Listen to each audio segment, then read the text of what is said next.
success, and then he began to have at least 5,000 to 6,000 members a day. But once he talked about communion and he talked about the ordinance of the church, he lost all his members but Peter. There's a lot of churches that's practiced because they preaching the wrong thing. But when you start preaching Jesus in order, y'all ain't saying nothing. What you preaching? Yes, your church packed, but what you preaching? Yes, they love your music, but what you singing? Y'all ain't saying nothing. Are you building up my spirit or are you building up my flesh? Because the wrong songs will build up your spirit.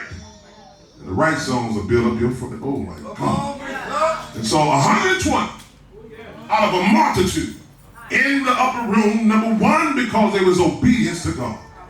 Tell your neighbor your obedience is putting you in a posture for the promise. Well, I don't want to go. It's too hot up there. Ain't no air conditioning. It's too hot. They don't like me up there. The donkey took my space. Y'all ain't selling this man. I don't have nowhere to go. I don't want to go. Oh, the upper room. Why we can't go somewhere else? People that's not in expectation always complain to make you move from your promise. In this season, you better learn to block folk out. Cover your ears. Get them tingling ears together and say, listen, I can't hear nothing that you're talking about because it's going opposite of what you're telling. You're the opposite. Matter of fact, everything that God tells me, you go opposite. Because when you please your flesh, you're pleasing the devil. But when you satisfy your spirit, you're satisfying God. Because everything that makes your spirit happy is not God. You can move across the street because that makes your flesh happy. When God says, no, I want your flesh to be crucified, stay where you're at. It's the best time, but the worst time. I'm crying, but I'm doing the will of God. I'm sad, I'm depressed. Money is tight, money is short, but I ain't going nowhere because this is what God promised me. See, y'all are raised in 2025. Y'all are different type of parents. When we was raised, we didn't have Air Uber and Lyft and all that. The importance of direction on obedience was important because Mama would tell you, he would tell you, Jaleel, I want you on that corner.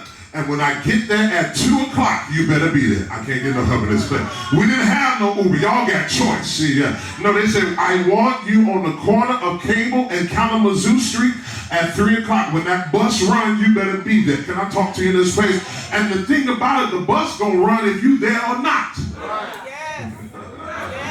Tell your neighbor, I'm going to my promise whether you in my life or not.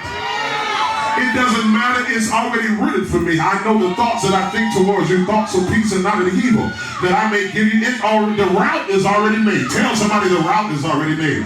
You just got to get on the bus of promises. No. Acts 1 and 4, it says, commanded them all that they should not depart from Jerusalem. Tell your neighbor, don't you depart. We left Raleigh, did we not? Out of convenience of the flesh. I was going to Argentina, Israel, and she was pregnant with a money about 6-7 months, and she wanted convenience for her mother to be there, my mother to be, my grandparents to be there. She should have stayed right in Raleigh. And because we didn't obey God, it almost cost my son life at 8. Y'all ain't saying nothing. It almost cost my life 2 or 3 times. Do y'all hear what I'm trying to say? You better learn to obey the voice of God. We were pleasing our flesh. It seemed like it was a good move, but it was out of the will of God. It took us 20 years to get back where we are. We're behind time right now, according to the promise of God. But God says, don't worry, I got you, big fella. I'm going to redeem the time. Y'all ain't saying nothing this way. God will redeem the time, even though you missed your time. Y'all ain't saying nothing. Because he's a God of not time, but he's a God of eternity. Shake your neighbor's hand and say, you missed some opportunities. Some of you got some sad memories of lost opportunity, but God says, I'm getting ready to redeem the time one more time. But you got to be in place. Woo, elbow somebody and say, get in place. Woo, God, y'all ain't never had count. Y'all ain't saying nothing. The thing about count, you better be in place and state your number. I can't get no help in this place. If you ain't in count, you're going to go to the hole. Talk to me, somebody. If you're in the athlete, you better get on that baseline. We get ready to do some suicides. And you in the locker room, listen to your beats. They say, get on the line. Here come coach, line up. Get on. Come on, talk to anybody this way. The problem is, it's not that you're on the team. You're following the wrong directions. And the coach usually run us, Jaleel, based upon what we did not do. After he told